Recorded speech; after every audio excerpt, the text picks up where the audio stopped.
Sim, eu quero que a luz de Deus que um dia em mim brilhou. No bloco anterior nós vimos que Deus mandou Ezequiel comer o rolo.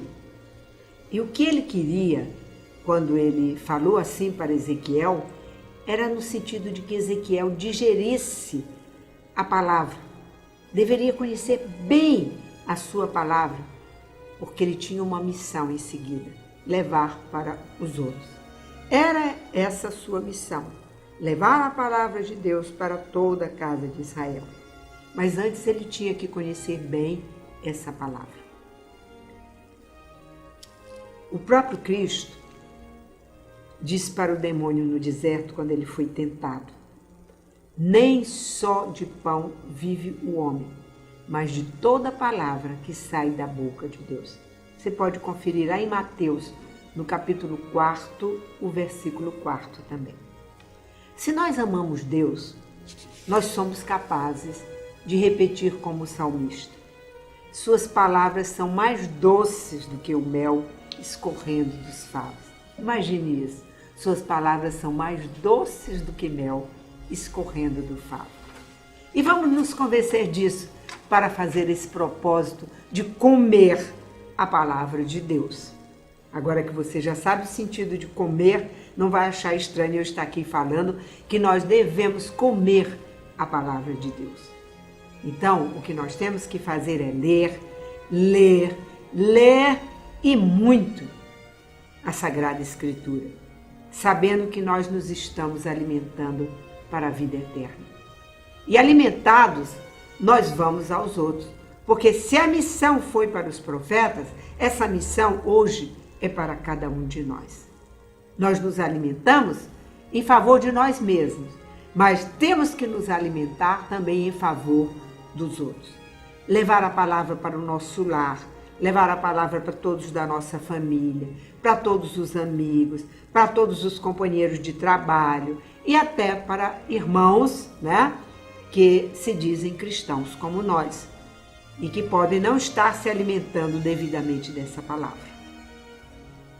É fácil? Não é. Lembre-se de que quando ainda era uma criança, certos alimentos que sua mãe obrigava você a comer não pareciam saborosos. Alguns duros, sem aquele gostinho especial dos outros de que nós gostávamos. Eu me lembro de uma arte que nós fazíamos numa mesa que tinha dentro uma espécie de um armáriozinho, né, por baixo da mesa, que era para colocar jornais, revistas. E eu e minha irmã, nós comíamos muitas vezes aquilo que nos estava sendo obrigada a comer. A gente comia distraidamente, colocava a mão na boca, assim, para não deixar pai nem mãe perceber, tirava e jogava ali, naquele local, né? Custou um tempinho para que mamãe descobrisse isso. E aí ela passou a nos observar. Não, é para comer, é para engolir, porque isso vai fazer bem para vocês. Assim é a palavra de Deus. Muitas vezes ela pode ser dura, ela pode não ter para nós imediatamente esse sabor de mel, de uma coisa bem doce, bem gostosa. E quando mexe com a gente lá no interior, aí é que é a dureza, né? Naquele trecho que nós lemos, né, ainda há pouco, que eu vou repetir aqui com vocês, nós temos que ler ou escutar e nós temos que sermos cumpridores dessa palavra. O próprio São Tiago nos diz também na sua epístola, no capítulo 1, versículo 22, sede cumpridores da palavra e não apenas ouvintes. Isto equivaleria vos enganardes a vós mesmos. Naquela passagem que nós tivemos ainda há pouco, lá em Colossenses, no capítulo 3, nos é dito: agora, pois, deixai de lado todas essas coisas: ira, animosidade, maledicência, maldade, palavras torpes da vossa boca. Nem vos enganeis uns aos outros, Vós os despestes do homem velho com seus vícios e vos revestistes do homem novo, que se vai restaurando constantemente a imagem daquele que o criou até atingir o perfeito conhecimento. Mas não basta ler, não basta ouvir essa palavra. É preciso que a gente pare, deixe realmente essa palavra entrar no nosso coração e procurar aplicá-la na vida. Deixar de lado a ira. Pensemos naqueles momentos em que a gente fica irado. Deixar de lado a animosidade, a maledicência, a maldade, aquelas palavras tolas, mesmo palavrões que saem da nossa boca. Vamos fazer isso. Vamos nos deliciar em colocar essa palavra de Deus na nossa vida. Porque não basta ouvir e ler a palavra até satisfeito por estar fazendo isso, mas é preciso aplicar na própria vida. E eu sei desde menino quanto isso é difícil. Essa prática é difícil. Tá? Certas passagens que a gente lê, parece que nós nunca vamos poder colocá-la em prática. E se, a gente pergunta, né? E se, achando que se acontecer alguma coisa contrária ao que nós queremos, a gente tem o direito de contrariar a palavra. Eu me lembro que eu lia um trecho da Bíblia, né? Que falava justamente a respeito do casamento, em que Jesus está dizendo que o homem se une à sua mulher e os dois serão uma só carne, e que nada nem ninguém pode separá-los. E eu ficava me perguntando, ainda bem menina, mas se eu escolher o homem errado, se eu escolher de uma forma que não vá me trazer alegria, satisfação, felicidade, como é que eu vou continuar com esse homem até que a morte nos separe? Sabe, a vontade que eu tinha era de rasgar essa página da Bíblia e continuar com o resto. Isso não, né? Mas Deus já havia incutido em mim o respeito à obediência à sua palavra. Então, em vez de ficar preocupada com o futuro, nesse sentido de e se acontecer isso, eu comecei a orar para que quando chegasse o momento, eu soubesse fazer a escolha certa de um homem para ser meu marido. E uma das atitudes que eu tomei foi enviar uma carta para Nossa Senhora de Lourdes, lá em Lourdes, e pedir que ela intercedesse junto a Jesus para que eu viesse a ter um marido cristão. Eu acreditava que se ele fosse cristão, aí sim, nós poderíamos viver sempre unidos, para sempre, até que a morte nos separasse. Tá?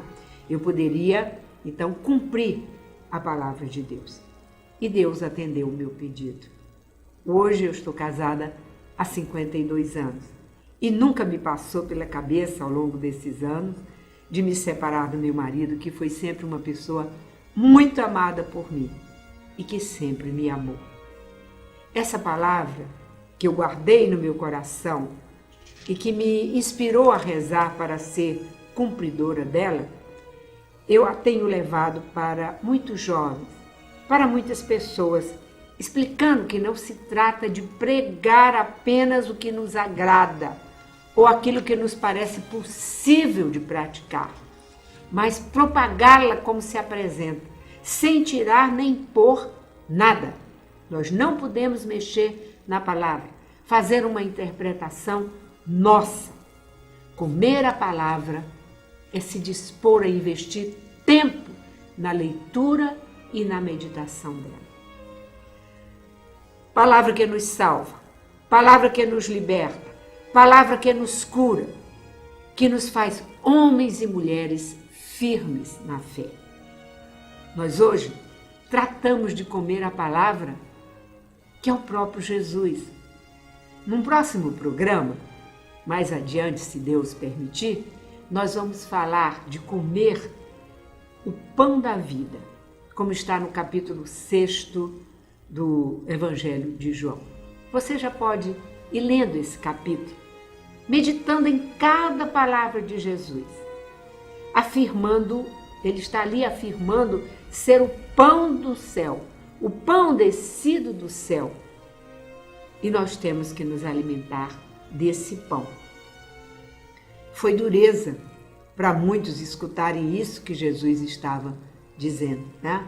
Muitos foram até embora.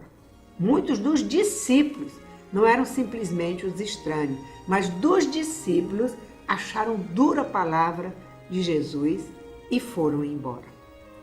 Mas nós temos que estar com Ele, lendo a sua palavra.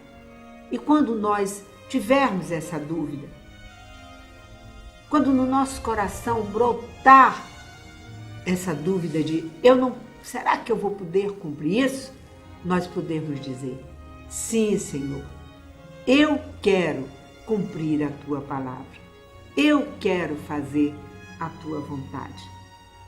Se estiver sendo bastante difícil, vamos orar, vamos pedir o Espírito Santo de Deus para que nada nos impeça realmente de pô-la em prática. Mas isso vai ser assunto para outro programa. Hoje, agora encerrando já o nosso programa, vamos pedir ao Senhor a cura do nosso coração, se já duvidamos da sua palavra, se não a aceitamos, se a desprezamos. Olha, Senhor Jesus, para cada um de nós, por esse desejo que tu colocaste no nosso coração, de cumprirmos a tua palavra, de comer, Senhor, a tua palavra e sentir doçura nela, pela realização daquilo que ela nos pede, que ela exige de nós.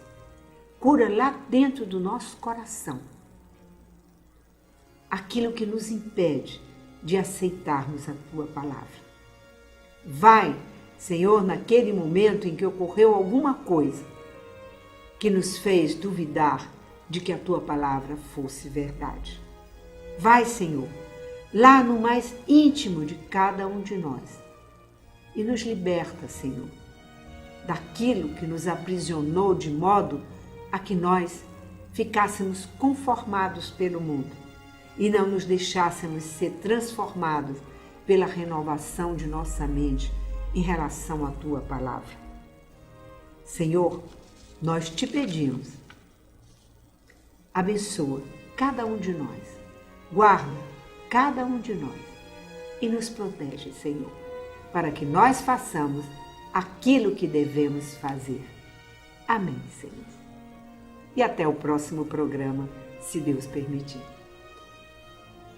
Se eu quero que a luz de Deus que um dia em mim brilhou jamais se esconda e não se apague em mim o seu fulgor. Sim, eu quero que o meu amor ajude o meu irmão a caminhar